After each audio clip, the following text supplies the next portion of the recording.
And if the security guards are being paid salaries, should these salaries be debited or reimbursed from confidential funds?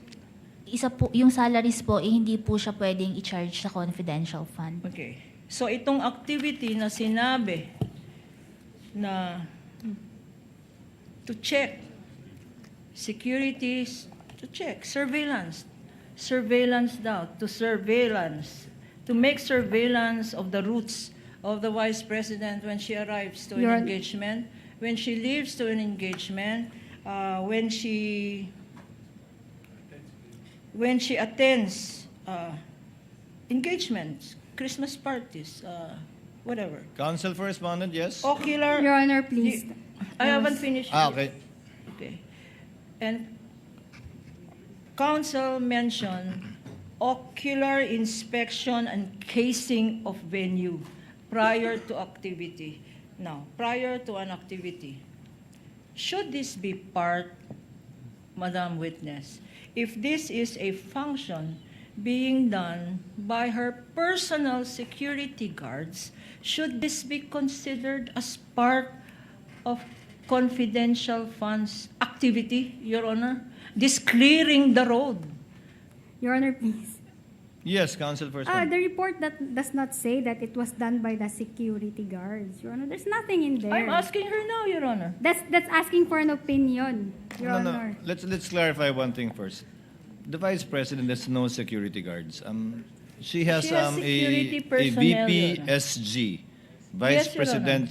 Vice Presidential Security Group, which was, I think, later on placed under the Presidential Security Command, under the unified command of the Presidential Security Command. So, the Yes, question. Your Honor, I will reform. Kindly If- reform, Counsel. If it is the VPSG that does this activity of, quote, ocular inspection, casing of the venue, clearing of routes prior to arrival and departure, would that be reimbursable if they are paid separately from another fund?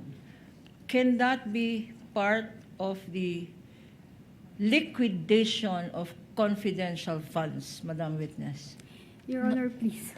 Yes, counsel for respondent. The witness is incompetent to answer that because the liquidation report does not state that these were paid to the VPSPG. It's a question. If she Your knows, Honor. counsel, if she knows. knows. Celine, if you know. Pwede pong pakiulit. Sorry po. Yung VP, I said, and as correctly pointed out, the presiding judge, the VP does have a complement, and they're called Vice VP SPG. Opo. You're aware of that, Madam Witness, and as you said, public knowledge that she has something like 400. No. My question to you is, and you already confirmed that the VP herself has funds outside these confidential funds. Your Honor, please. There's Yes, no question Counsel. yet. Misleading, Your Honor. She did not say that she confirmed that there were funds of the VP outside of the confidential Anyway, funds. counsel, the Senate passes the budget of all the offices of government, and we are well aware that the office of the Vice President has other funds. We need not belabor the point on objections from either side. We are aware of the existence of other funds of the office of the Vice President as well as the DepEd. In fact, the DepEd has the highest budgetary allocation in any GAA. Your Honor, please. Continue, if I may. Counsel. Yes, if I may, Your Honor. Counsel keeps objecting to my questions, but she herself was the one who brought it up. In the first page of her own exhibit, it says here, and you asked the question, she asked the question, Mr. Presiding Judge, Your Honor. She says, what is this scope? This report, quote unquote, you read this. She read this, Mr. I Presiding confirmed that, Officer. Your Honor. Move The on, scope counsel. pertains to the narrative of events and accomplishments of the VPSPG. VPSPG. in terms of the protective intelligence during the engagement of Vice President Sara Duterte for the first quarter. So, these activities are the activities Move on, Counsel. Yes, of the chair already ruled in your VPSPG. favor. So she can answer, Your Honor. Yes, yes. Move forward, Counsel. Can you answer that question? If, as stated there, these are activities of the VPSPG for the personal engagements of the Vice President, is this a proper matter? Is this proper liquidation of the confidential funds of the Vice President? Under the joint circular po, yung confidential fund should only be used dun sa allowable expenses under an item 4.8 of the joint circular po. You did not answer the question, Silene. Yes or no? Pwede pong pa-clarify ulit yung tanong. Kasama ba sa proper liquidation ang personal engagements ng Vice President at ang bayad or the payment of compensation for the VPSPG for her Your Honor, please. activities relating to personal activities of the Vice President? Kung yung personal activities po, hindi siya chargeable to confidential funds. Okay. Now, Madam Witness,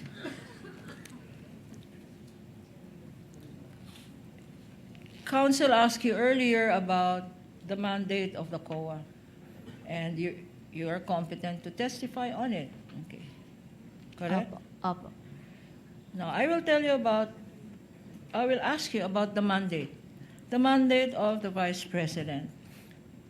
Kasama ba sa mandato ng isang Vice President, and I will read you the Constitution, performs executive, ceremonial, and social services, functions, collaborating with stakeholders of organizations in both private and public sectors to develop and promote programs for the uplift of the Filipinos. In your opinion and your professional judgment, kasama ba sa mandato ng isang Vice President ang confidential operations? Kung base po dun sa nakalagay sa mandato nila, hindi po. Hindi po. Okay. Punta rin naman tayo sa DepEd. DepEd, nakalagay sa batas, is in charge of basic, elementary, and secondary education. That's the function. Kasama ba sa mandato ng isang Secretary of the Department of Education ang confidential activities? Kung base po dun sa mandato nila, hindi po. Okay. And yet, itong Vice President Sara Duterte ay binigyan ng confidential funds. Tama? Opo, may budget po sila ng confidential fund. Magkanong budget? Magkanong budget ng Vice President sa confidential funds? Nung fourth quarter po ng 2022, 125 million. And yung first to fourth quarter ng 23, 500 million po. Pero ang nakuha lang po nila sa 23 is 375 million. And then sa DepEd naman po, 150 million, pero ang nakash advance lang po is 112.5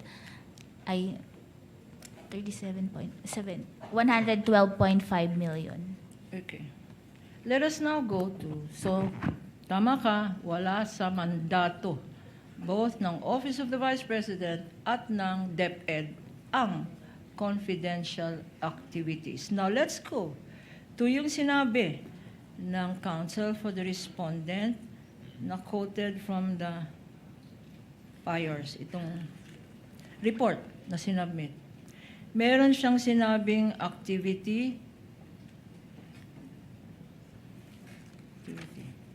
The activities read, Madam Witness, for the first quarter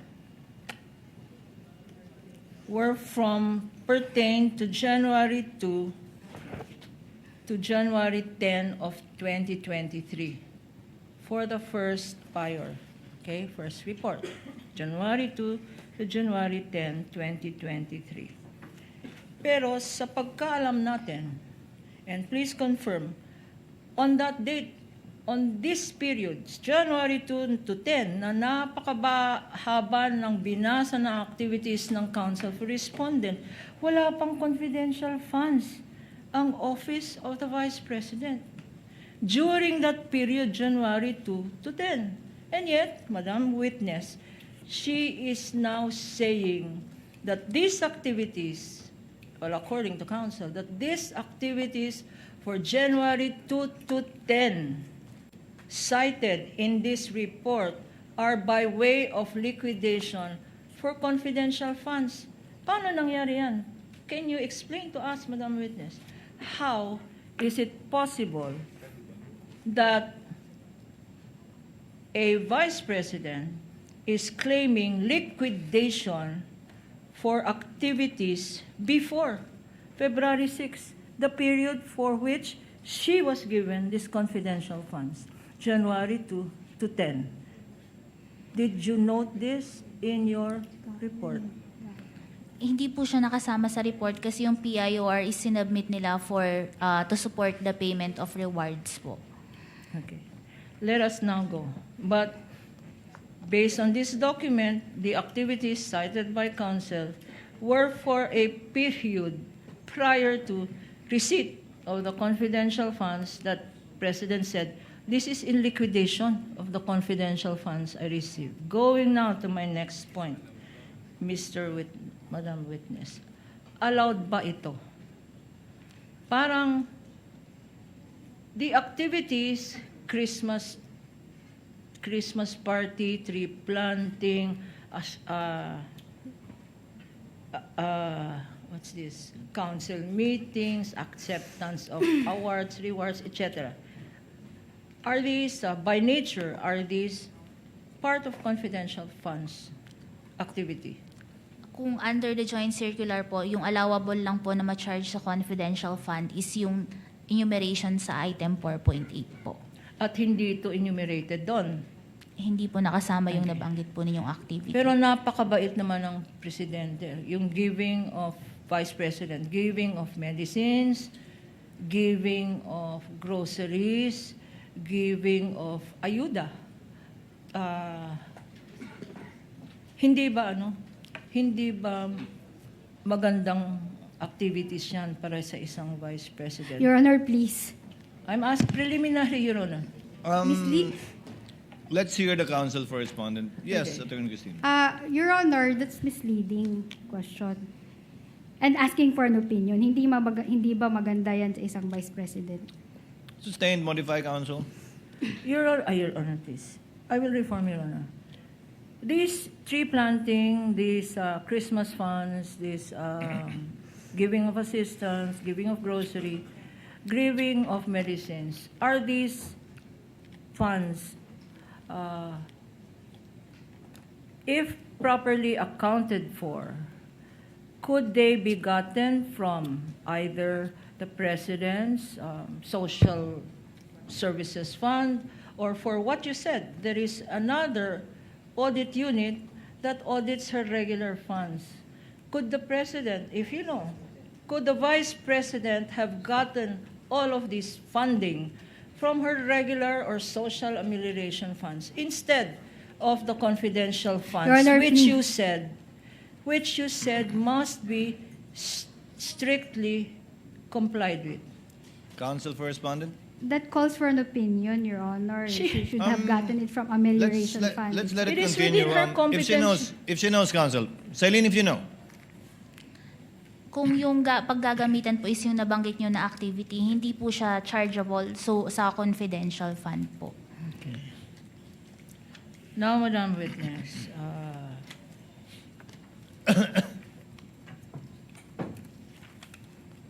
you said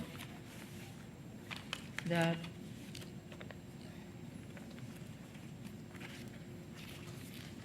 okay. You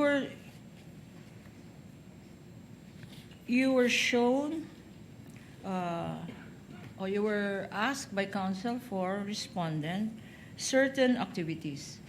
And she mentioned 4.8.6, which are among the activities that should be covered by confidential funds. To uncover, 4.8.6, to uncover and prevent illegal activities that pose a clear and present danger to the agency personnel, property, or other facilities under the resources. And using this provision, counsel for respondent wants this provision to justify the expenses of the Vice President as listed, illegal activity or communist, national terrorist. But I will read to you, Madam Witness, the portion that counsel intentionally omitted. Because this provision, and please check your circular, could you read the last portion of 4.8.6?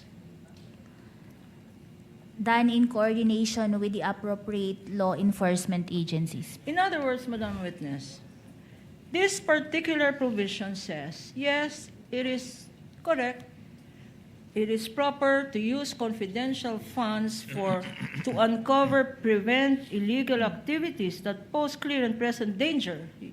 That is correct. But there is another requirement that counsel intentionally did not read, and that is that it must be done in coordination with the appropriate law enforcement agencies. My question to you, Madam Witness, in all the submissions of the Office of the Vice President or the DepEd as regards this uncovering and preventing illegal activities, did any of the submissions of the Vice President indicate which government agency they coordinated with as regards this uncovering or preventing of illegal activities? Your Honor, please. Counsel for respondent. The submissions of the President would answer that question, Your Vice Honor. President, Counsel. Vice Vice President, sorry.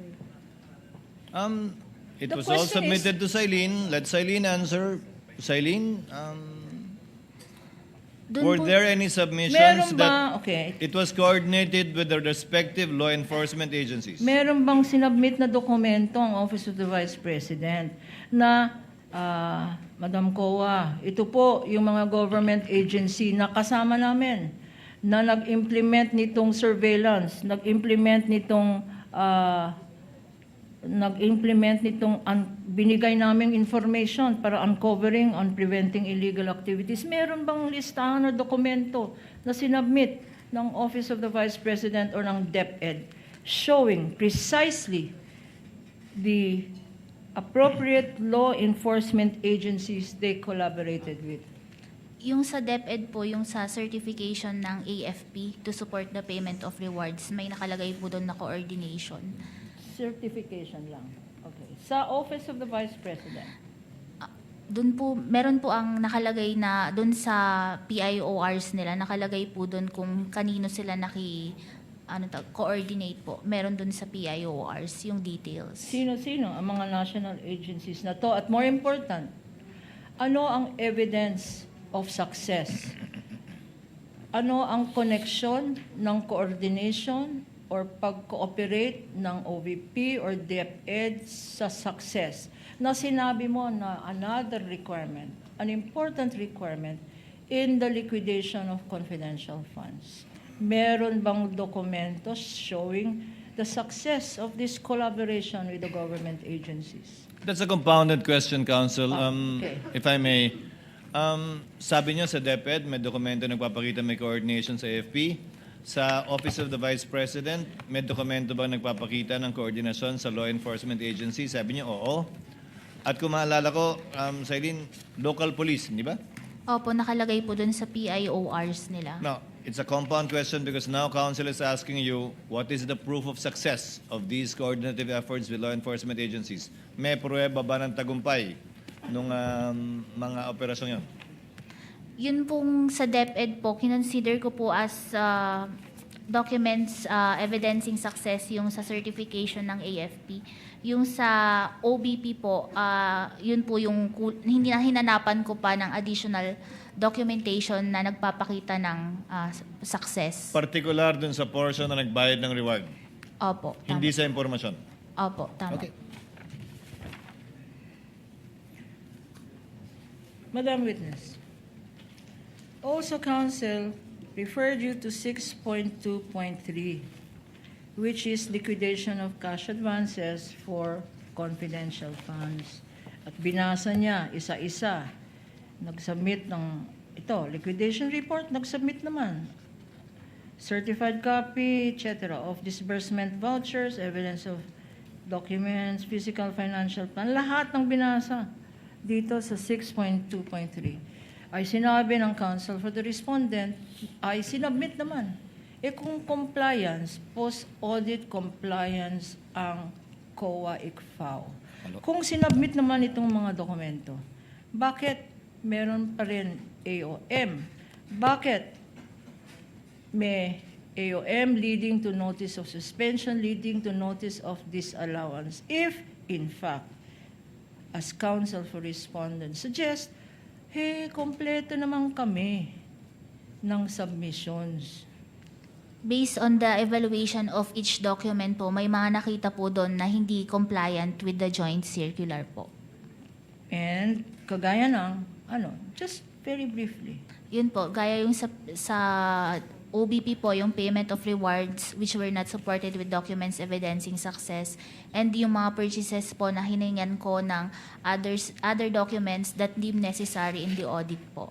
And meron nga din po dun sa ND ng 2023 na reimbursement which is hindi rin po siya compliant with the joint circular.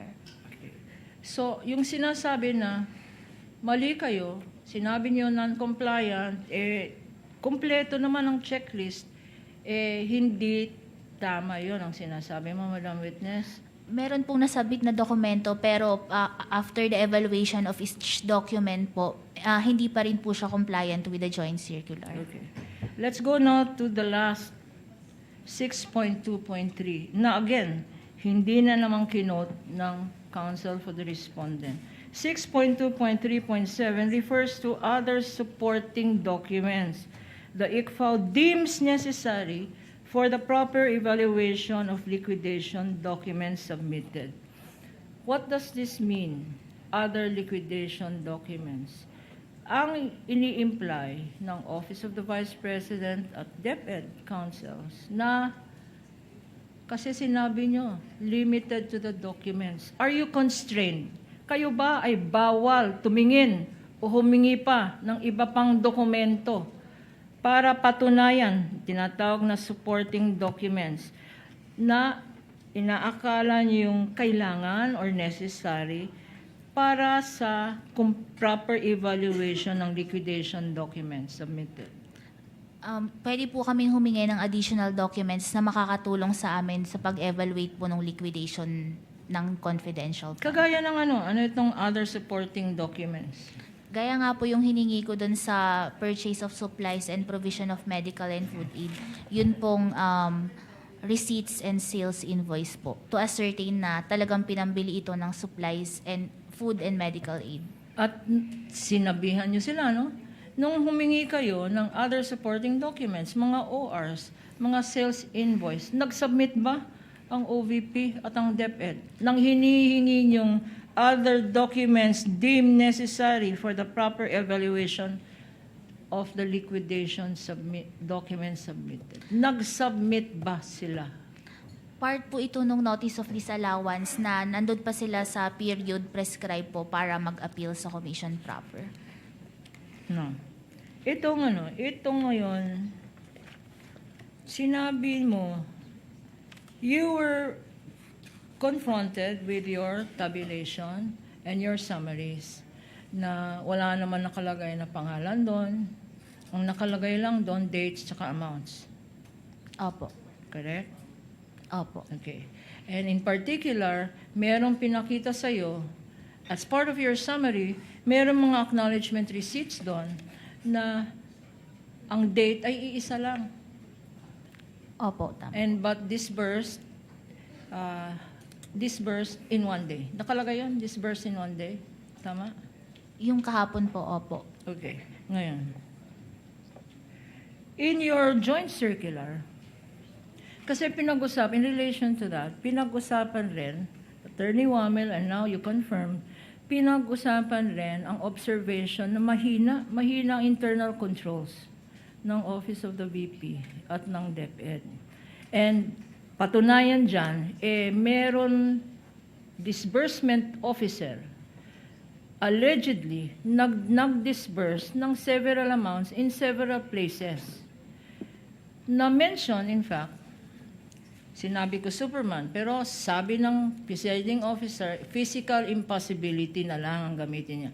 The physical impossibility of an authorized special disbursement officer to distribute all of these funds in one day, based on your opinion, professional opinion, does this indicate what they refer to as lapse of internal controls? That a person solely authorized to disburse is not the only person actually disbursing. Would that be lapse of internal controls? Yes po, kasi under the joint circular, it's the responsibility ng head of agency to institute sound and effective internal control po. And when the head of agency, in this instance, the Vice President, says to the SDO, to Ilagan, pag sinabi ng Vice President or DepEd, who is the head of agency, ikaw, Special Disbursement Officer, huwag ikaw ang mag-disburse. Ibigay mo yan sa security guard, sa security personnel. Ibigay mo yan, pag-disburse, huwag na ikaw. Bigay mo sa security personnel, knowing, or she ought to know. She knows or ought to know as head of agency and as a lawyer, knows or ought to know that the person expressly authorized by law is the only person authorized to disburse public funds. Tama ba yan? Is that an indication of tight internal controls? Hindi po. Going now to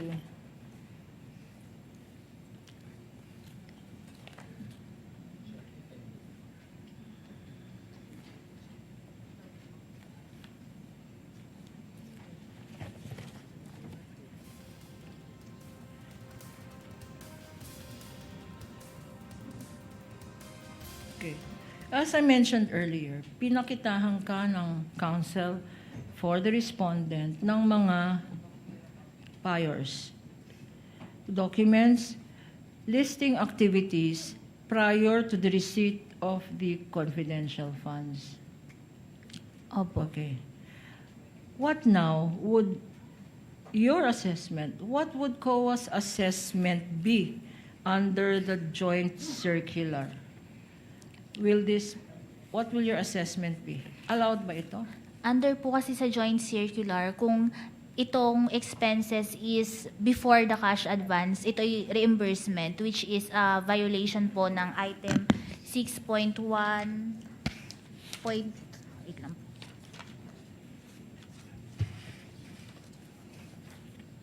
Under po sa joint circular, yung sa 6.1.2, sabi po dito, in no case shall cash advance for CFN or IF be utilized as reimbursement of the expenses prior to the granting of the cash advance. Okay. So these are disallowed expenses. And yet, knowing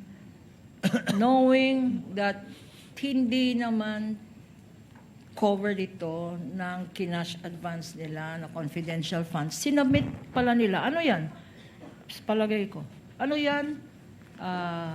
Palusot ba yan? They're trying to get reimbursement or trying to use activities not covered by the Your Honor, please. specific period to justify the liquidation of confidential funds. Counsel Apart for from what you respondent. said, what is the... Conclusion of fact, Your Honor, palusot ba yan? That is my... That is my... Councils, please. We're like Oh, why would you... on both sides. I think most of the questions being asked have already been answered by the witness repeatedly. Kindly move to your next point, Attorney Kapunan. If you have other points for redirect, so that we can wind up also with the recross and proceed to the interjection so that we can finish with this witness. We're going around repeatedly already on the same conclusions of the witness based on her findings. Kindly move on, counsel, please. Your Honor, please, as I said earlier, the start of this impeachment, one of the rules of cross-examination and direct examination or redirect is to know when to stop. This is where I stop, Your Honor. Thank you. Thank you very much, counsel. Recross. Counsel for the respondent, recross. Okay, recross. Sailin, kanina tinanong ka no, about the VP-SPG no, receiving rewards from the OVP. No? Kung ito nga ba ay nangyayari at kung bawal ito under the JC. And sinabi mo na bawal ho yan. Diba? Sabi mo kanina. Okay, may finding ba kayo sa notices of disallowances nyo, both first and second notices, na yung VP-SPG ay nagre-receive ng payments for reward and purchase of information from the confidential funds of the Office of the Vice President? May findings mo na ganon? Under the joint circular nga po, tama na yung payment of Hindi, rewards. Hindi. please, Your Honor, please. Can the Kindly witness answer the question, Yes. Celine. The question is simple. Wala po. Wala. How about sa DepEd? May findings ba kayo na yung VP-SPG tumatanggap ng rewards and payment for purchase of information from the confidential funds of the DepEd? Wala din po. Okay. So, kanina, tinanong ka about sa mandate ng OVP at DepEd, no? At tinanong din ng ating good counsel kung eto bang si OVP under its mandate, allowed ba itong mag-receive ng confidential funds? To which you said, mukhang hindi ho. Noong 2022, no, the fourth quarter of 2022, alam ho ba ninyo na inapprove ng Office of the President ang confidential funds ng OVP? Based po sa mga documents na nasubmit sa amin, opo, meron pong Okay. approval. Noong 2023 ho, nasa General Appropriations Act po yung confidential funds ng OVP. Tama po? Based po sa mga submissions sa amin, opo, nasa GAA po. Okay. In short, ito po ay inapprove ng ating Congress, yung GAA. Tama po? Opo, tama po. Okay. Does the JC prohibit the Office of the Vice President from receiving confidential funds? Nakalagay po sa JC yung mga agencies na may... Just answer my question. Direct, simple lang naman ho, may prohibition ho ba sa JC on the Office of the Vice President receiving confidential funds? Wala po. Wala. How about the Department of Education? May pinagbabawal ba yung JC na maka-receive ito ng confidential funds yung DepEd? Based sa JC po, wala po. Okay.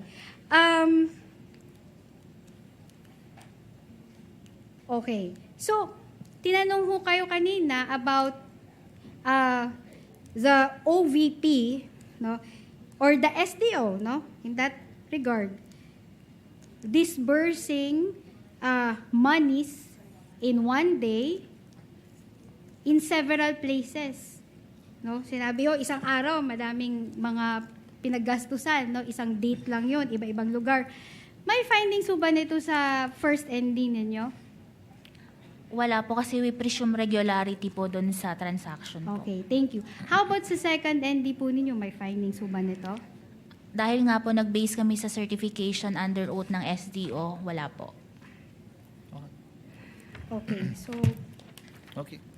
okay, Your Honor, I'm done, Your Honor. Thank you, counsel. We now move. Hopefully, we can finish with Silene today. Silene, with your patience and indulgence.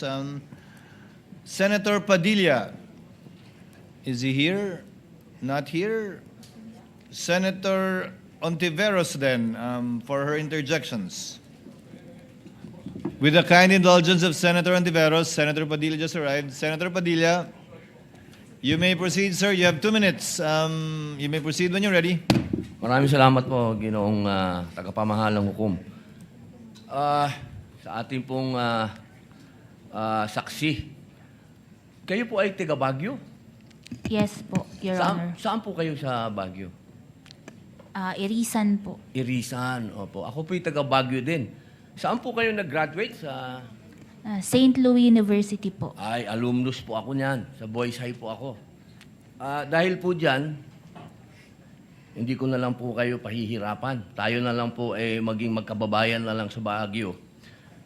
Gusto ko lamang pong magbigay ng impormasyon na lang sa inyo. Opo, kasi naririnig ko yung pag-uusap nyo ng prosecution at ng defense tungkol doon sa success ng confidential fund. Ako po ay may mga ibibigay na information sa inyo. Pwede po kayong magsabi na lang ng oo o hindi kung naintindihan po ninyo. Alam ko naman maintindihan mo, taga Baguio ka eh. Opo, noong pong pinag-uusapan natin yung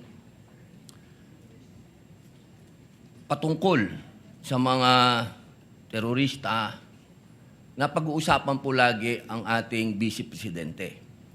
Ang ating pong Vice Presidente magmula 2016 hanggang 2022, siya po ay naging mayor. Alam niyo po ba yon? Opo, Mayor Opo. ng Davao. Iyan, opo. Sa Davao po, meron po dyan na-identify na 55 na mga tinatawag na alternative at yung mga lumad schools na infiltrated ng terrorism. Nabalitaan niyo po ba yon? Hindi po ako hindi ko po gaanong napakinggan po yun. Hindi po ako aware doon. Opo. At alam niyo po ba rin na noong 2016 hanggang 2022 hanggang 2023, 12% po ng mga NPA rebels, surrenderies, were minors, 12 to 17 years old. Hindi po ako aware doon po. Maubos na po yung aking second round na lang po ako. Salamat, kabayan. Thank you, Senator Padilla. Senator Ontiveros is recognized for her interjections. You have 2 minutes, ma'am. You may proceed when you're ready.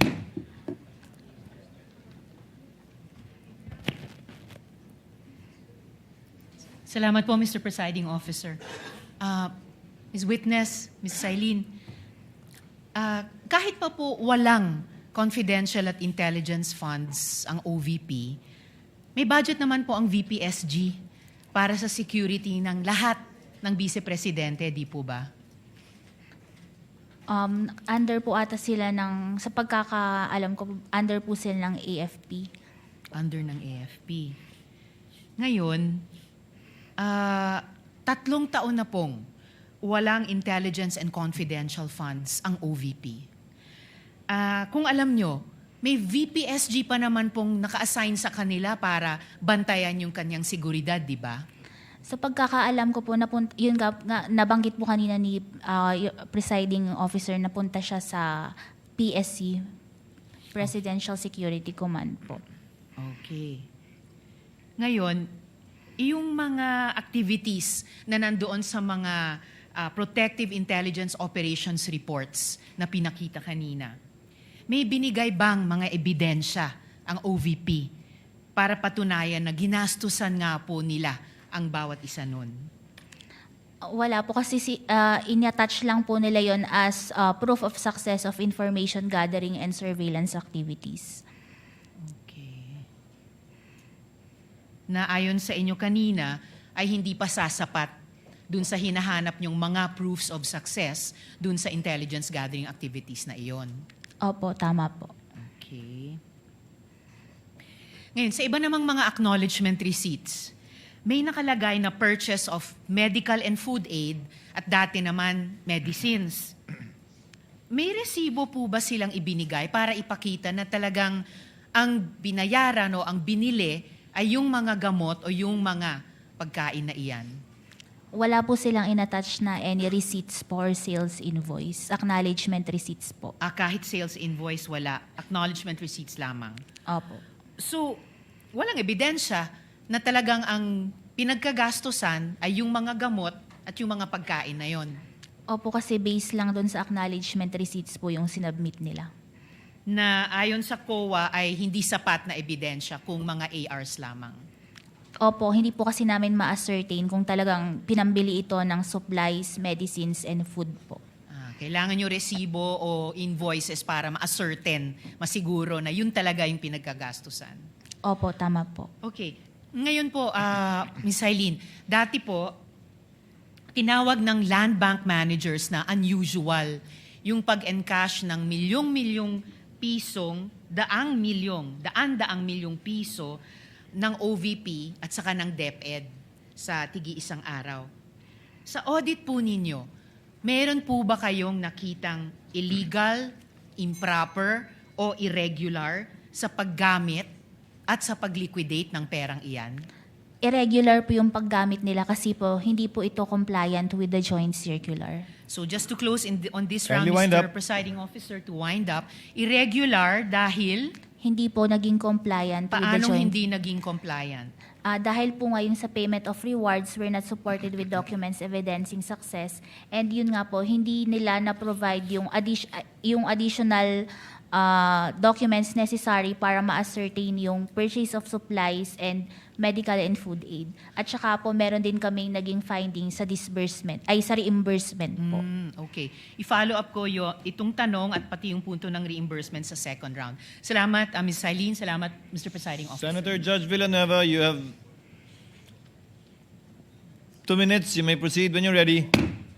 Unless Senator Judge Lapid is ready. Senator Judge Villanueva will make Again, use of I the will time. give way to Senator Lapid. Mr. President, thank you. Ms. Del Campo, sabi niyo po, yung COA conducted compliance audit at sa evaluation niyo ng OVP's confidential expenses, which matters po, no? Did COA treat as questions of compliance with the joint circular? And which matters, did COA recognize as falling within the operational judgment of the implementing agency? Pwede pong paki-clarify po yung question.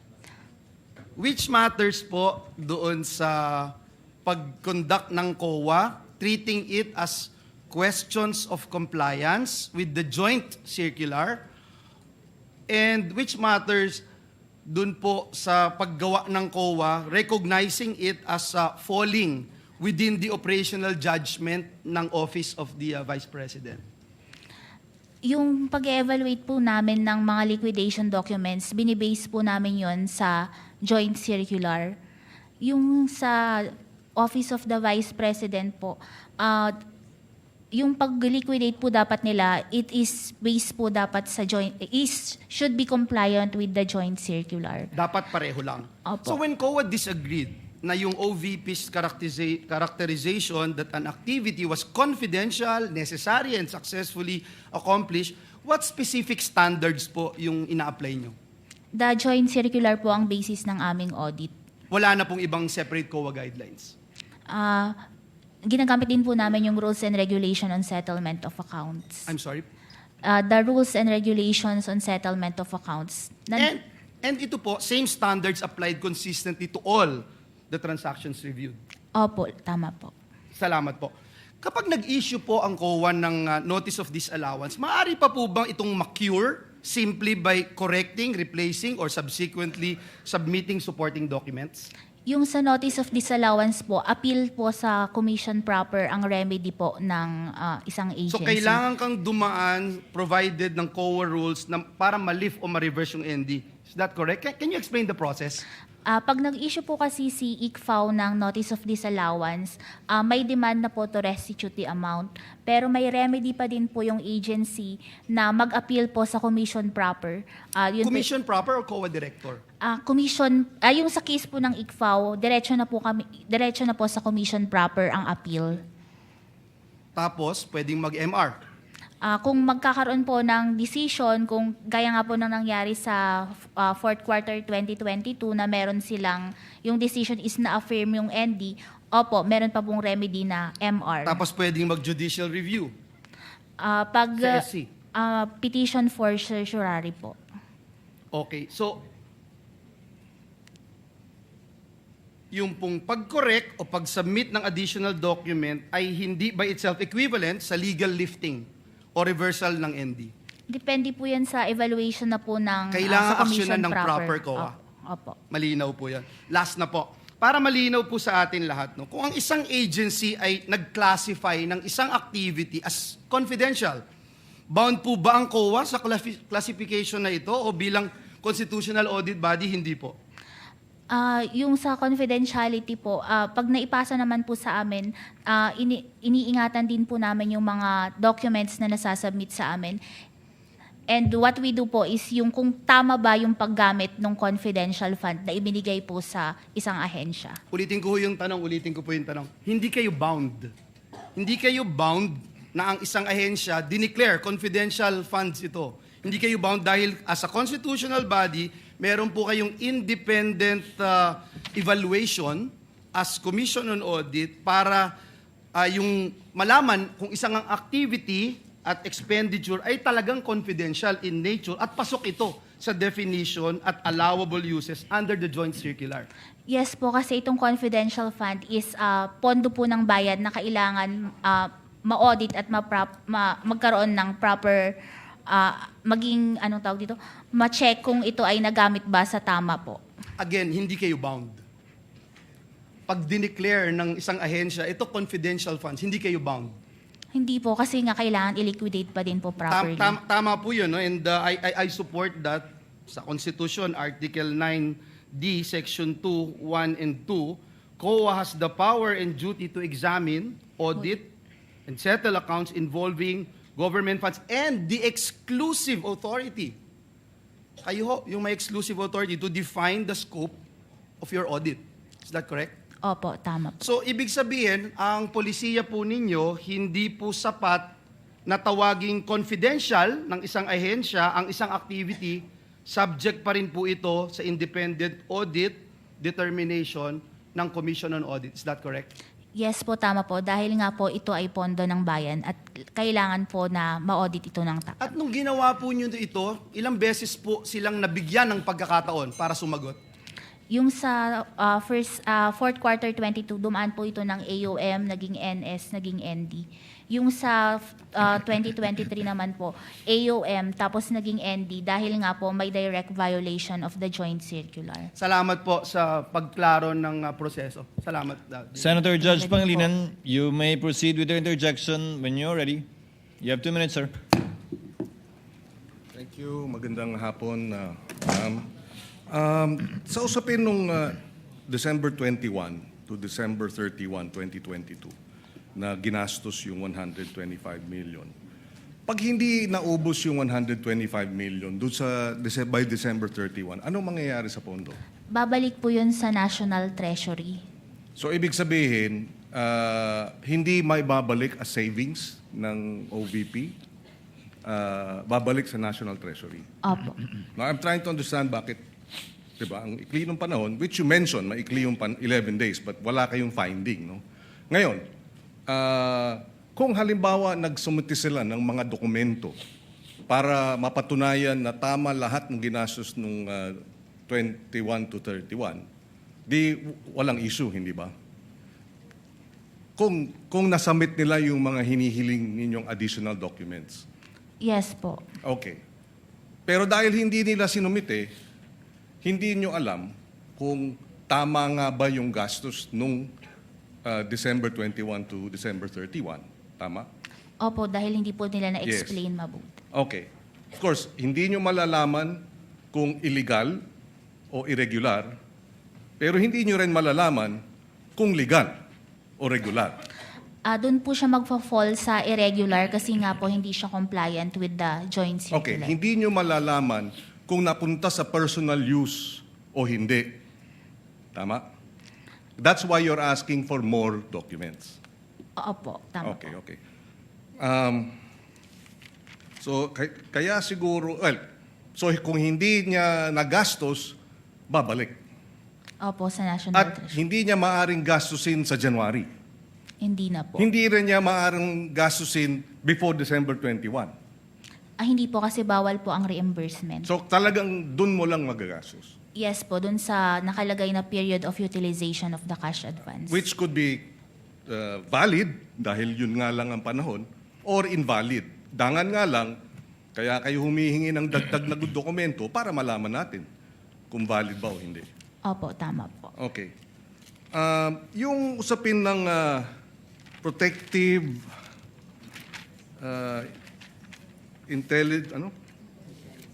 intelligence operations. Okay. Dati wala namang confidential funds ang OVP, tama? I mean, Opo, magmula nung nag-start po ako sa ICFAO. pero dati meron ng protective services ang OVP.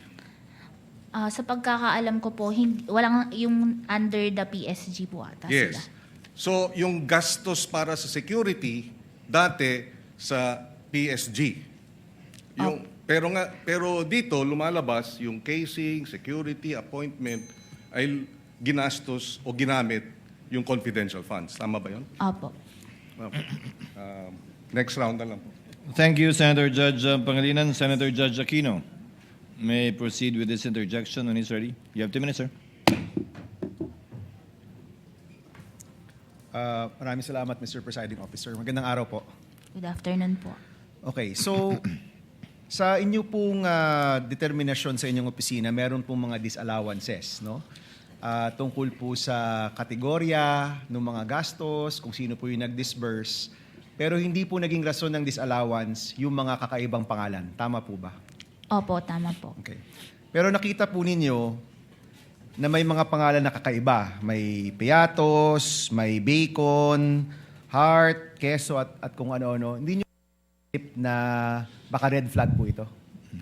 Dahil nga po ang audit namin is compliance lang po, hindi na po namin verify yung identity nung nakatanggap po. Pero nung, hindi nyo verify, pero nung nakikita ninyo, o nung nakikita mo, hindi mo ba naisip na posibleng red flag itong mga pangalan to? We presume po kasi regularity kasi po merong certification under oath yung SDO. This was used for the confidential operations of the agency and these are necessary and for legal purpose po yung naging paggastos ng confidential fund. Okay, so nag-consult na kasi yung iba naming abogado kay former Commissioner Heidi Mendoza. At sabi niya, kapag may mga kakaibang pangalan, the COA can trigger an investigation because of fraud. So hindi niyo po ginawa yun, no? Walang usapin ng investigation because of fraud. Yung sa fraud audit po kasi, yung possibility po, pinag-aaralan pa kasi kung magpo-fraud audit po, this is the first time and yung documents po, yung transactions involving the OBP and DepEd po, contains voluminous documents na with sensitive information na pag naibigay po sa ibang opisina, baka po magiging exposed siya. Okay, so ulitin ko So hindi kayo nag-trigger ng investigation of fraud or nag-trigger kayo?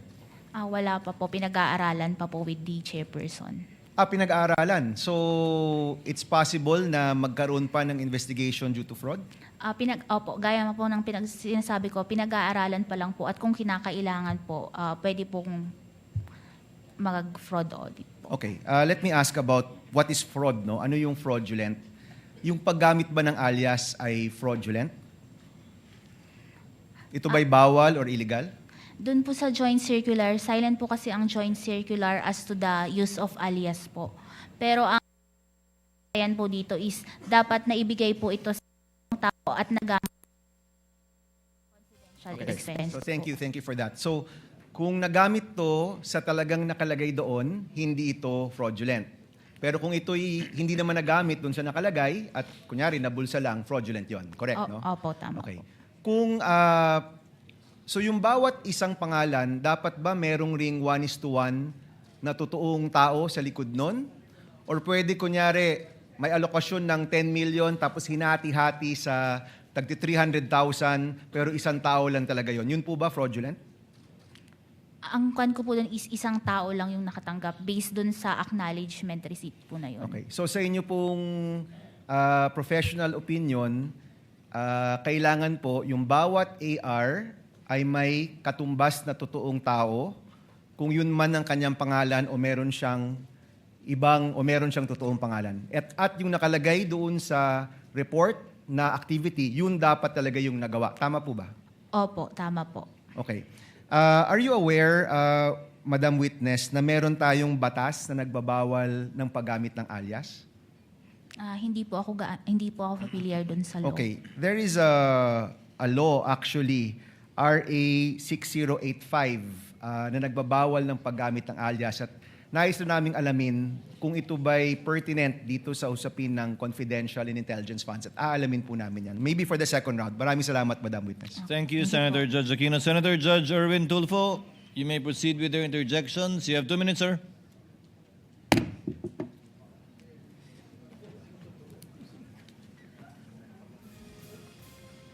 Magandang hapon po, Ginang Witness. Good afternoon. Para po sa kalaman ng mga kababayan ho natin, pag sinabi ng COA, disallowance, ano pong ibig sabihin po nito? Sa disallowance po, hindi po kasi ang remedy pa po pwede pa po silang may remedy pa po sila na mag-appeal. So yun po. Tapos ang nangyari doon sa 2022, may decision, meron po silang final na motion for reconsideration na pending resolution pa. Sa COA po ba o sa SC? Sa commission proper pa din Commission proper. So yun po, nakalabas na po ba ng desisyon ng Commission proper? po. May pending MR pa po sila. May pending. Magkano po yung total na inaantay natin na ibalik ng OVP at DepEd? Yung sa OBP po, 73,287,000 yung fourth quarter. Yun po pa lang sa 2023, na-issue po kasi namin yung ND is March 31, 2026. Within the prescribed period pa po sila ng 180 days to appeal po sa commission proper. Kaya nga po, ang tanong natin, bukod sa OVP, meron din po tayo pinag-uusapan sa DepEd, di po ba? Magkano po itong total kung alam ho ninyo ang kailangang ibalik, ang inaantay ninyo? Yung sa DepEd po kasi, may na-issue kami na credit notice dun sa first and second quarter. Tapos yung sa third quarter po, under review and evaluation pa po. Kaya nga po, magkano?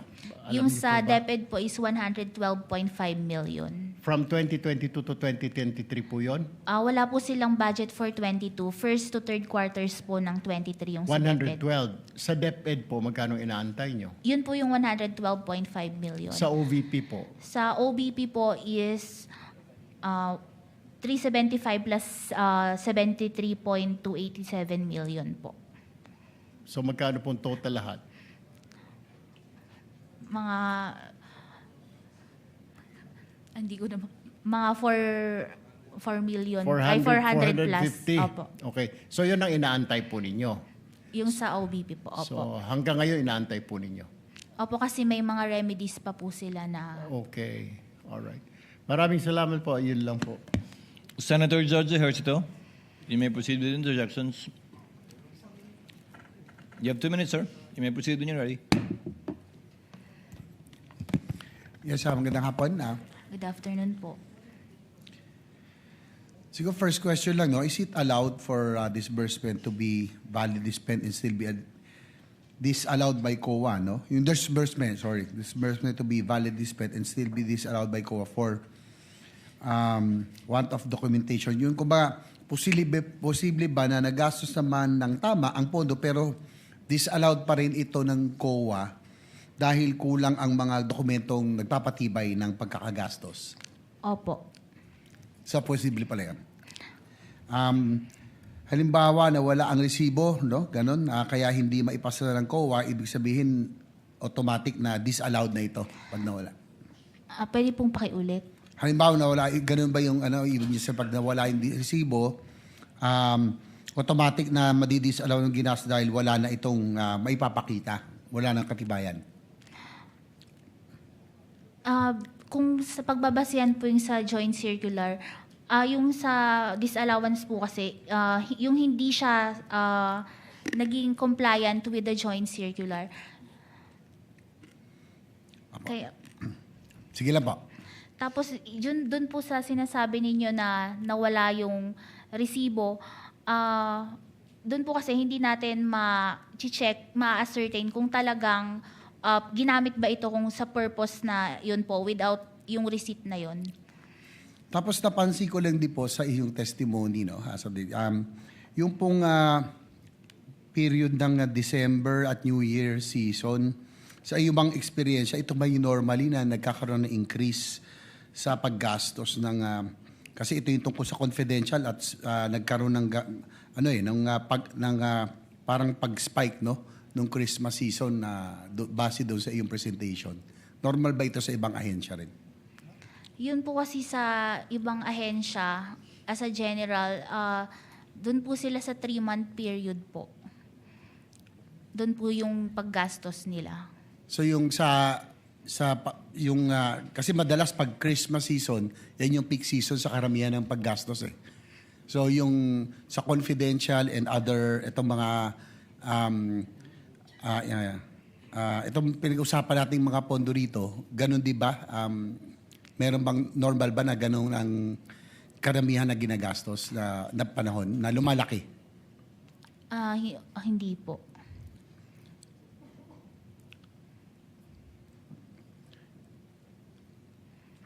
Tapos yung COA, nag-issue po ng notice of disallowance. Is it directing the officers, namely, ano pang clarify lang, no?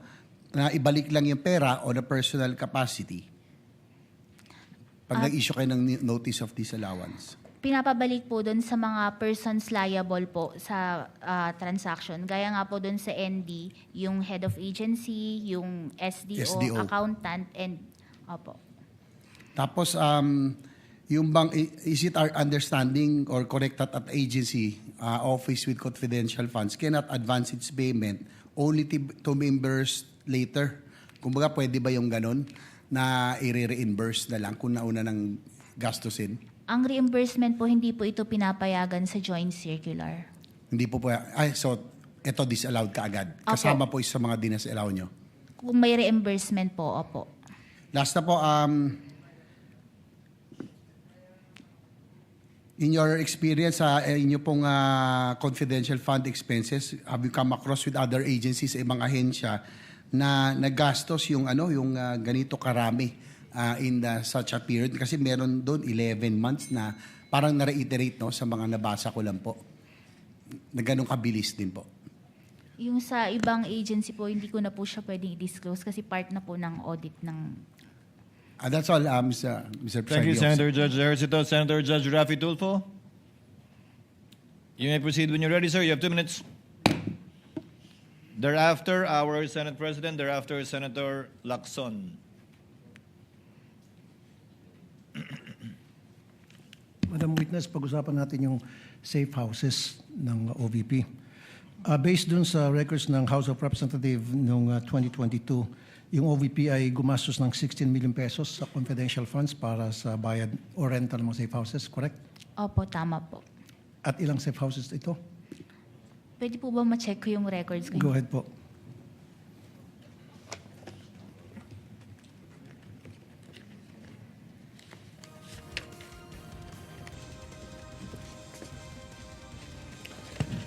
Tulungan na lang kita para mas mapabilis. 34. Opo. 34 na safe houses. 16 million. 16 million. Ilang araw? 11 days po. 11 days. Okay. Kasi, Madam Witness, base sa 2022 real estate data, ang real estate property, alimbawa sa Forbes Park, 450,000 a month. I-divide mo yan sa everyday, just 15,000 pesos a day. Corinthian, 200,000 a month. Divide that in per day, 6,666. Sa Ayala Alabang, 290,000 per month. Per day, lalabas siya na 9,666. Ito ba yung mga nirentahan ng OVP na safe houses nila? Galing ba sa mga nasabi ko exclusive subdivisions? Wala pong nilagay na addresses nung kanilang safe house. Yung acknowledgement receipts lang po yung naging basihan namin dun sa payment of rental of safe house. Pero hindi sinabi whether Forbes Park, Amanpalu, Boracay, ganon, Dasmariñas, wala talaga? Wala po. So, ibangga mo yan sa mga ibang agencies na nag-liquidate para sa kanilang mga safe houses, meron bang ganong klase mga amount na diniklara? Meron bang mga amount na ganon? Wala po, hindi po ganun kalaki. So, walang ganong kalaki. So, what do you think of this? Is this excessive, abusive, or out of this world amount? Base po sa inyong experience. Ito po kasi is hindi namin naging finding. So, kasi po, nag-rely mga po kami dun sa certification ng SDO na these were used for the disbursement of CF and necessary po ito and for legal purpose. Pero kung dito po, malaki po talaga siya for payment of rental of safe house. Kasi lumilitaw, parang 42,780 pesos per day ang bayad ng OVP para sa kanilang mga rental properties noong 2022. Sa halagang 16 million na spend nila in the 11 days. Now, sa paggamit ng mga aliases, silent ang joint circular sa paggamit ng mga kengkoy na mga aliases para sa mga informants na tumatanggap ng confidential funds, right? Opo, silent po ang joint circular. Silent din ba ang joint circular sa paggamit ng isang signature sa napakaraming pangalan? Wala pong naging provision ng joint circular doon sa mga pirma po. So okay lang gumamit ng mga isang pirma sa napakaraming informants, pangalan informants? Dapat po, ito ay mabigay sa totoong tao po. Yun po ang importante sa joint circular. So therefore, dapat i-amend na lang yung joint circular kasi naabuso eh. Opo. Maraming salamat po. Thank you, Senator Judge Tulfo. The Senate President is recognized for his interjections. You may proceed, sir. You have 2 minutes. Thank you, Mr. Presiding Officer. Gandang hapon na Miss Eileen. Tama po ba? Narinig ko kahapon na kaya na disallow yung OVP for 2023 amounting to 375 million is dahil ibinigay ni Acosta kay La Chica yung pera. Yes po, Your Honor. Okay. At so lahat yun dinisallow in 375. Opo. Tinitignan ko rin tong transcripts ng House kung saan sinabi ni Acosta na yung fourth quarter of 2022, ibinigay rin yung 125 million kay La Chica. At on the same transcript, November 25 to 2024, sinabi naman ni Fajarda na ibinigay yung 37.5 million kay Colonel Nolasco. So in both instances, yung fourth quarter of 2022, tsaka yung buong DepEd confidential funds, ibinigay ng Special Dispersing Officer sa iba. Kung ganyan rin ang sitwasyon, di dapat ma-disallow rin yung fourth quarter ng 2022 at buong DepEd confidential funds. Tama po ba? Yun po kasing sa disallowance nung sa DepEd, di ba yung sa DepEd po kasi is di ba po meron na kaming na issue na credit notice. And dahil nga po sa additional information after namin ma-release yun, August 2024 po kasi yun, November 2024 nagkaroon ng CGPA. So, pinag-aaralan pa po kasi this is the first time po kung sakali man na magre-reopen kami ng settled accounts. And ito po kasing reopening is with the authority of the COA chairperson. Kaya po pinag-aaralan po kung ito ay i-reopen dahil nga po it is the first time and this involves voluminous documents na kailangang isa-isahin Pero po. pag titignan natin yung circumstances, pareho eh. Opo, Binigay tama yung po. pera kay La Chica, binigay yung pera kay Nolasco. Kung ganun susundan natin na rational, pwedeng ma-disallow rin yung fourth quarter OVP at buong DepEd confidential funds. Tama? Yes po, tama po. So, pwedeng ma-disallow buong 612.5 million na confidential funds sa OVP at sa DepEd. Tama? Yes po, tama po. At yan ay dapat ibalik Opo, ng dahil... mga accountable officers. Opo, tama po. bakit mahalaga ang papel ng Special Disbursing Officer? Yung special disbursing po, officer po kasi, siya yung may responsibility to disburse yung cash advance. And dun po kasi sa nangyari sa DepEd at saka sa OBP, nung i-transfer po niya ito sa ibang tao, naputol na po yung chain of accountability. Nawala na po yung wala na siyang personal knowledge kung talaga bang ginamit ito ng mga security officers na pinagbigyan for confidential activities po talaga. And mababaliwala yung certification na this is for the confidential operations of the agency po and legal and necessary yung naging gastos po. In your opinion ngayon na ibinigay ito sa non-Special Disbursing Officer, anong pwedeng mangyari sa pondo na sabi mo kahapon public funds? Dahil nga po naging mali yung paggasta nito, kailangan pong ibalik ito sa pondo ng bayan. Kung binigay sa hindi siya na SDO, non-SDO, anong pwedeng mangyari doon sa pondo?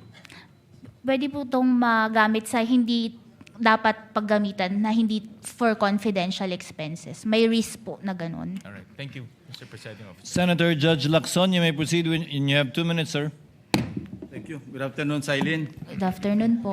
I assume familiar ka doon sa Article 4, 15, paragraph Article 4, Section 15 ng inyong joint circular. Ayan, pinlas ko lang sa screen para ma-remind ka. 4.15. Pay attention sa paragraph 15.2, paragraph 2 at saka paragraph 3. Pakibasa mo na lang para hindi ma-charge sa akin. That expenses were incurred in connection with the agency's intelligence or confidential operations and activities with supporting documents attached to the liquidation for CF and for the IF, the documentary evidence of payment kept in a sealed envelope in the vault in the office of the SDO. Sige, sa 3, paragraph 3. That the details and supporting documents of transactions that are classified are in the custody of the agency and kept in its vault, which may be inspected by ICFAO if the circumstances so demand. Ang tanong ko, ginawa niyo ba ito? Yung sa inspection po kasi ng vault, sa IF na po yun. Sa use ng... ICFAO ito Siya sabi, if the circumstances so demand. Hindi ba dinidemand ng circumstances na inspection yun yung vault? Yung sa Dahil maraming aliases? Yung vault po, yung sa vault po kasi, yung nagpe-pertain po yun sa intelligence fund. Yung may vault po sa office. CF saka IF ito. Hindi lang intelligence. Parehong treatment, Ms. Eileen. 415. Ang tanong ko lang, hindi ba dinidemand o dinemand ng circumstances na inspeksyon ninyo yung vault? Kasi kung maraming aliases na nagdududa kayo, di ba natural lamang logically isipin nyo, ma-inspeksyon nga yung vault kung meron talagang mga totoong tao sa likod ng mga alias o aliases. Ang pag-inspect po kasi is through the authority po of the chairperson. I know, hindi kayo kumuha ng authority? Wala pa po. Yeah, my point is parang kulang yung ginawa niyong trabaho para hindi kompleto. Kasi po may iba po kasing office na... No, ICFAO sinasabi rito, may be inspected by ICFAO if the circumstances so demand. Opo. Anyway, let's leave it at that. Familiar ka ba doon sa 2020-005? Anong circular po yun? Yung sa fraud audit. Hindi po ako gaanong familiar doon sa joint circular. Anyway, i-familiarize kita. Meron kayong office, di ba? Yung fraud audit office. Opo, may separate office po sa COA. Okay, dito sa paragraph 3.1, yung filing, of course, ito, people's participation ito Kailangan merong formal complaint, pero hindi lang complaint, information, indication, or complaint na merong fraud. Opo. So papasok yung fraud audit investigation ng inyong office. Hindi office nyo. Ibang yung fraud office. Pero nakalagay sa 3.1, any person who has knowledge that the transactions of, etc., pwedeng gumawa ng written information sa office na yon para mapunta doon sa logical conclusion, mapunta sa filing of criminal charges against whoever, not necessarily the Vice President. Yung sa pag-refer po sa Fraud Audit Office, ito po ay pinag-aaralan din po kung kinakailangan na i-refer to sa Fraud Audit Office. Ngayon po pinag-aaralan po namin ng office namin together with the chairperson po. Kasi kung sakaling ma-refer po ito po yung first time. And also po, itong transaction na ito involves voluminous documents na with classified information na baka pag ini-refer namin sa ibang office is ma-expose po ito. So pinag-aaralan po itong mabuti muna. Anyway, 12 seconds na lang.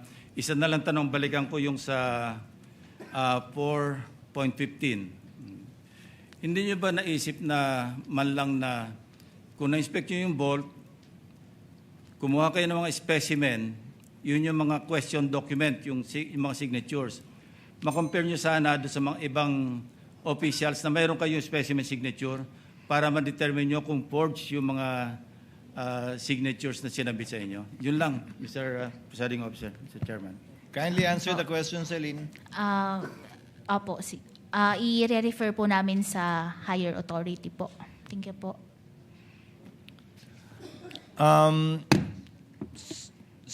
The chair would just like to make some interjections. We will not have our round 2 anymore because we have to convene session at 4:15.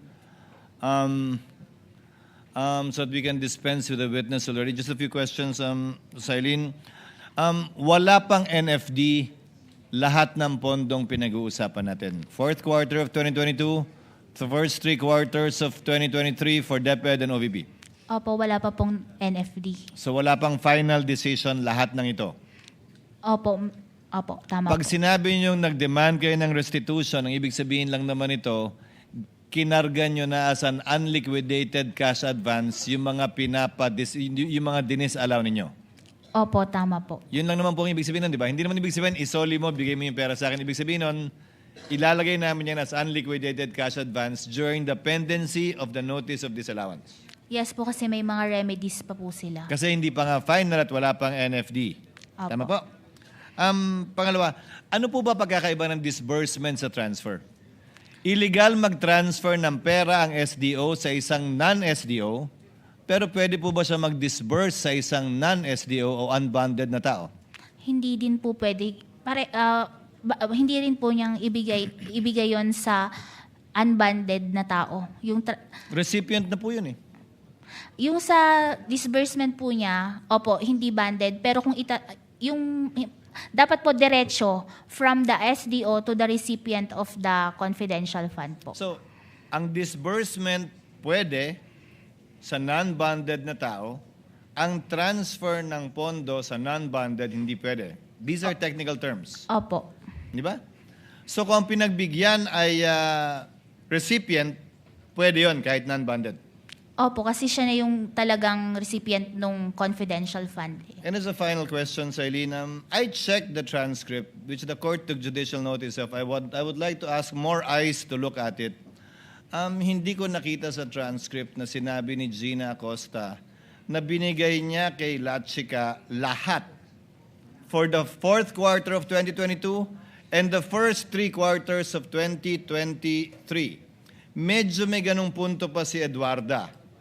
Pero kay Gina Acosta, maliwanag na binigay niya yung 125 ayon sa kanya kay Latchika sa last quarter, pero hindi ganun kaliwanag na yun din ang ginawa niya for the first 3 quarters of 2023. Ano po ba particular yung pinagbasihan niyong dokumento nung binanggit niyong dinis-allow namin agad dahil sabi niya Acosta, binigay niya lahat kay Latchika. Hindi ko po makita, baka pwede niyong maituro sa TSN kung saan. Yun po kasi ang pinanghawakan namin doon, yung general statement niya na yung ginagawa nila is ibinibigay niya kay Colonel Latchika yung confidential fund po.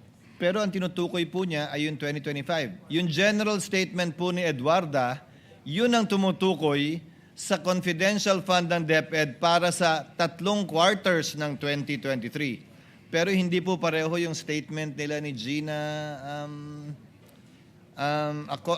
Acosta na ganun kaliwanag na yun din yung ginawa niya sa first 3 quarters of 2023. ano po ba yung particular na pinagbasihan nyo? When you say general statement yung pinagbasihan nyo, yung narinig nyo po ba o yung TSN mismo?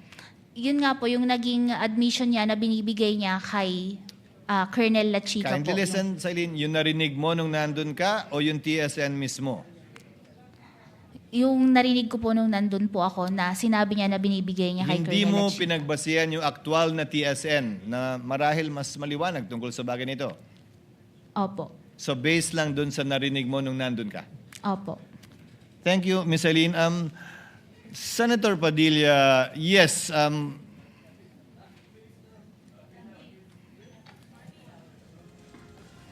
Senator Padilla, yes. Gusto maghati na lang kayo? Senator Padilla for a brief interjection and Senator Marcos for a brief interjection to avail of round one. Then we call it a day. Senator Lapid, kindly proceed, Senator Padilla, while Senator Lapid is thinking about it. No, please proceed. Kailian, tuloy ko lang. Gusto ko lang sundan kanina, sinabi ko merong 55 alternative na eskwelahan na nagbi-breed ng mga child warriors ang naisara sa Davao Region. Ituloy ko lang, noong August 6, 2024, nagkaroon ng committee hearing ang public order at sinasabi na 102 schools nationwide were identified as recruitment. 11 elementary schools, 34 high schools, 123 college and universities. Doon din sa hearing na yon sinabi na meron 168 track student recruits remain active sa NPA. Ngayon, tanong ko, Kailian, hindi ba responsibilidad din ito ng Vice President at ng DepEd Secretary ang mga estudyante? Yung sa anong tawag dito, sa college po, yung DepEd po kasi is hanggang sa high school. Opo. Opo. Opo, yung binanggit ko po kasi kanina, 55 na alternative child recruits. 11 elementary schools. 34 high schools. Ibig pong sabihin, tuloy-tuloy po yun. Magmula elementary, paakyat hanggang college. Yan po ang style ng recruitment. So sa tingin niyo po ba, sagot pa din ito ng DepEd Secretary at ng Vice President na lumaban na dito sa terorista noong mayor pa lang siya? No, may. Oo, hindi. Ma'am, bilis, 42. Kawawa Just naman. yes or no? Depende pa din po kasi yun sa mandate ng Oo lang po agency. o hindi.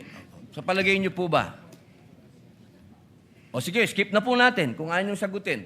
Alam niyo po ba na sinabi ng NICA, ng National Intelligence Coordinating Agency, na ang budget ng NPA 2016 to 2018 ay 5.8 billion? Yung sa Oo po o hindi? Ah, Ma'am, please. ano, pwede pong pakiulit? Ang budget daw po ng NPA is 5.8 billion. Alam niyo po ba yon? Sinabi po ng NICA. Hindi ko po narinig yun sa Opo. news. Sa palagay niyo po ba, sapat yung budget na magkano po ba ang sinasabi niyo? 500 million ba ang naibigay? Pero yung Kasama na po yung sa Vice President at sa DepEd. 612 Kumpara niyo po point- sa 5.8 billion. Sapat po ba yon? Pero kasi yung sa nabanggit po ng NICA is mako-cover na din po nila bilang isa sila sa mga agencies with. So alam niyo po yung sinabi ng NICA. Alam niyo po. Hindi ko po narinig Yung tungkol yun lang po sa estudyante. Kasi alam niyo naman po, sa ngayon, ang nasa front na inilalagay ay mga estudyante. Nabalitaan niyo po ba yung mga namatay nung huli na mga estudyante? yung violence po sa school. Opo, ito na lang po. 8 seconds na lang po ako. January 1, 2024, sinabi po ng AFP na there is no more guerrilla active front. So, ibig sabihin po, successful. Based po sa AFP. Salamat po. Senator Judge Marcos for the last intervention. Maraming salamat, Presiding Judge. Simple lang, i-confirm ko lang sa ating testigo. So I'd just like to confirm kung tama sabihin na as of now, there's no official finding na may fraud sa DepEd man o sa OVP. Tama po ba? No fraud finding as of now. Kasi nga po, compliance audit lang po ginagawa namin sa Tama. IFAO. Compliance audit lamang, walang fraud audit. Ikalawa, narinig kita kanina na kapag compliance audit, base sa dokumento lang, limited kayo sa dokumentong isinabmit ng ahensya. Kung ganun, yung House of Representatives, hindi naman bahagi ng OVP or DepEd. Wala namang sinabmit sa COA, di ba? May sinabmit ba sila? Yung Congress, Committee on Good Governance, may sinabit na dokumento? Yun po kasi based on other information na po after nilang mag-liquidate na naging na available information after the liquidation na Pero kinonsider po namin sa audit. Hindi, ibig ko sabihin, yung congressional transcript ni Acosta at Fajarda, hindi yon bahagi ng dokumentong sinumite ng mga ahensya. Opo, pero ginamit Hiwalay po siya, namin di yun. ba? Pero ginamit din po namin yung information na yon during our audit po. Bakit humingi ka rin ba ng affidavit? Kasi hindi naman binigay ng agency. Kasasabi mo lang kapag compliance audit, dokumentong galing sa ahensya. Pero yun po is relevant information po na ginamit namin for audit po, na sinama namin sa pag-audit. Yes, following po, the presiding judge, bakit po ganon? Kanina sinabi mo, dapat dokumento na sinabmit ng ahensya. Biglang ngayon, pati transcript, pati iba't iba pang mga katibayan na sinasabi, ginagamit na rin. Hindi na compliance audit yun, hindi ba? Pero yun po kasi is related pa din dun sa liquidation which is discovered after the submission of the liquidation documents. Kaya nga nalilito kami kasi bakit dinisallow lahat ng quarter samantalang pinag-uusapan ni Acosta, iisa lang, di ba? Yung last quarter lamang. Doon nga sa transcript, doon lumilitaw yon. So ngayon, tinatanggap na rin pati mga transcript at iba pa. Hindi na dokumento yon as covered by compliance audit by your own definition, hindi ba? Pero relevant yung information po in the conduct of the audit po, in the Kung may proper... relevant sa dyaryo, tatanggapin rin ninyo na ebidensya rin yon. Compliance audit pa rin yon, kahit nasa dyaryo, nasa social media. Kung sa palagay mo may kinalaman dun sa kaso, tatanggapin ninyo.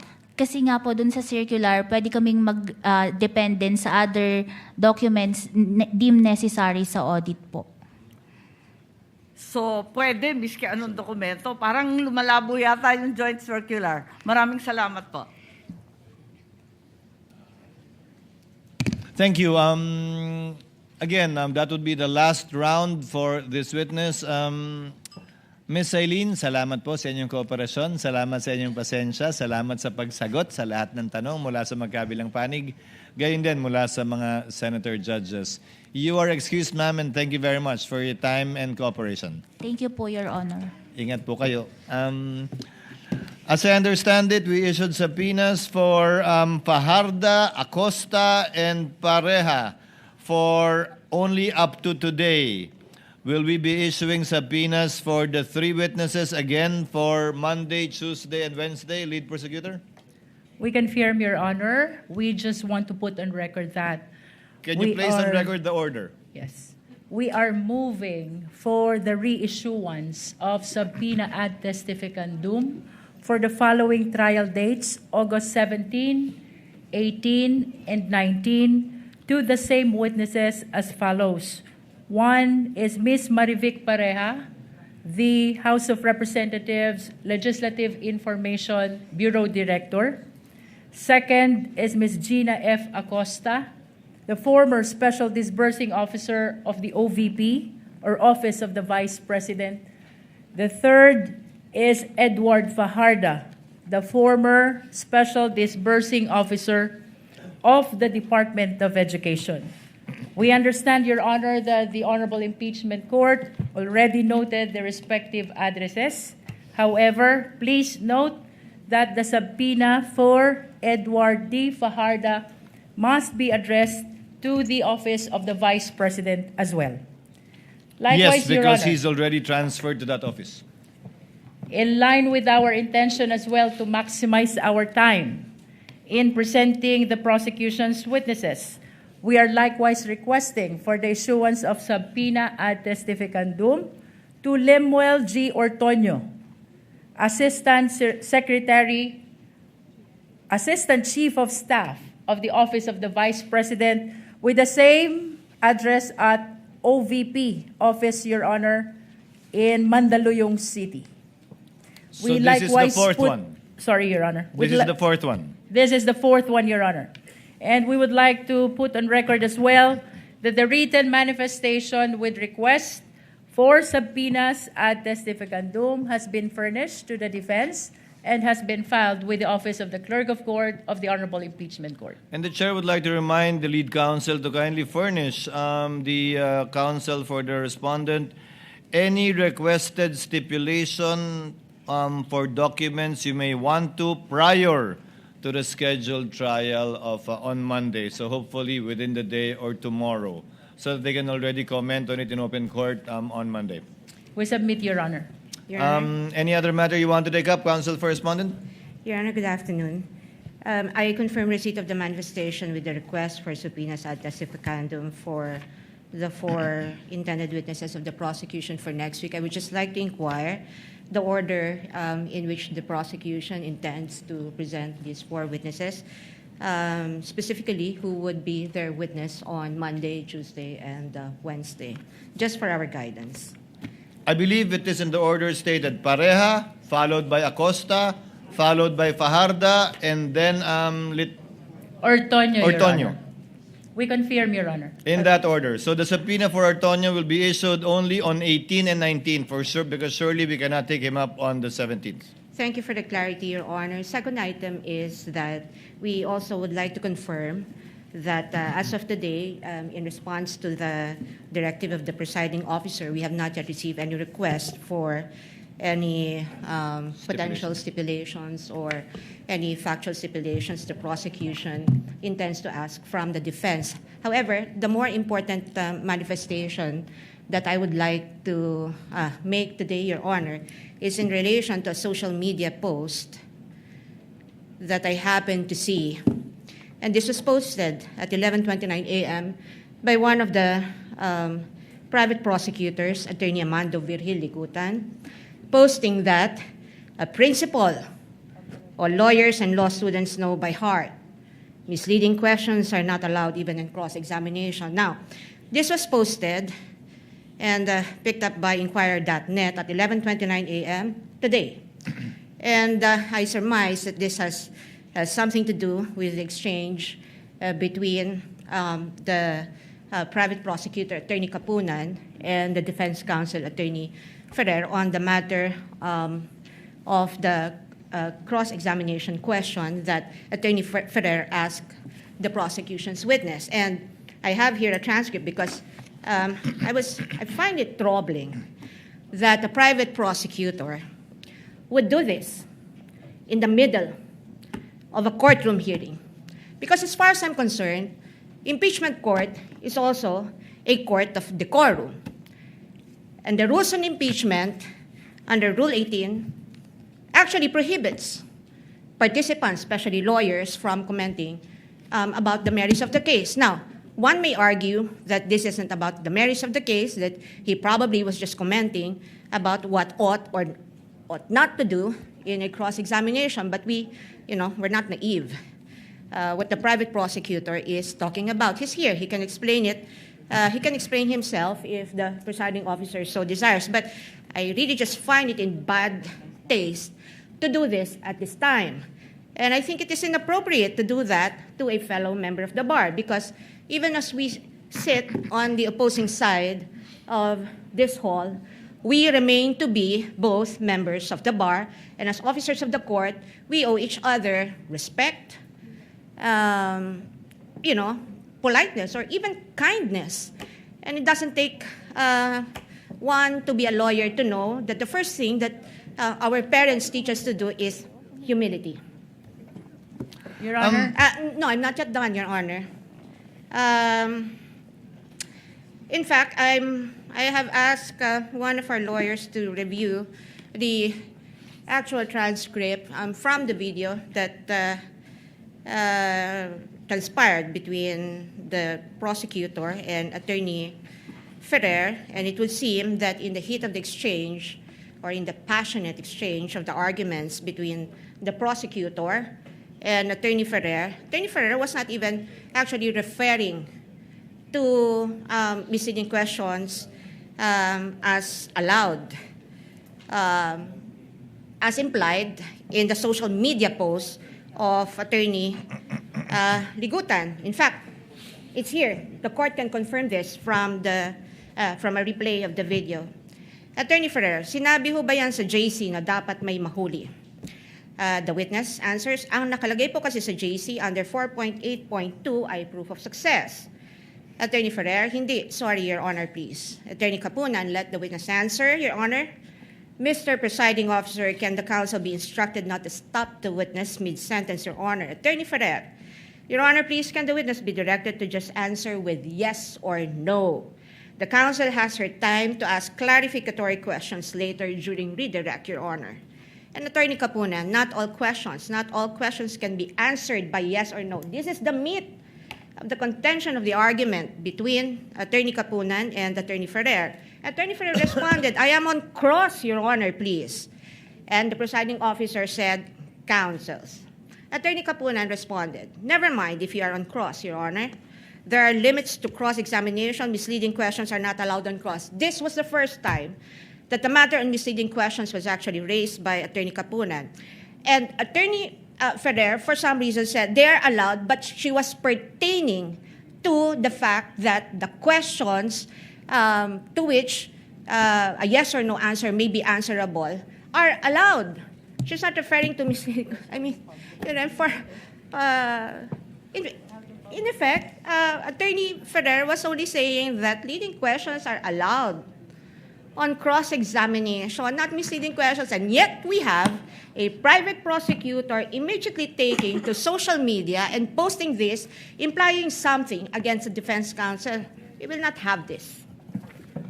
Your Honor, in the interest of fair play, may I request that the counsel for the panel of prosecutors, Attorney Virgil Ligutan, be recognized, Your Honor. Unfortunately, counsel, no, the presiding officer will not allow that at this time. The presiding officer takes in advisement the manifestation of the counsel, the lead counsel for the respondent, because quite frankly, Honorable Luistro, I asked the clerk of court to monitor the public statements of the counsels of the parties this past week.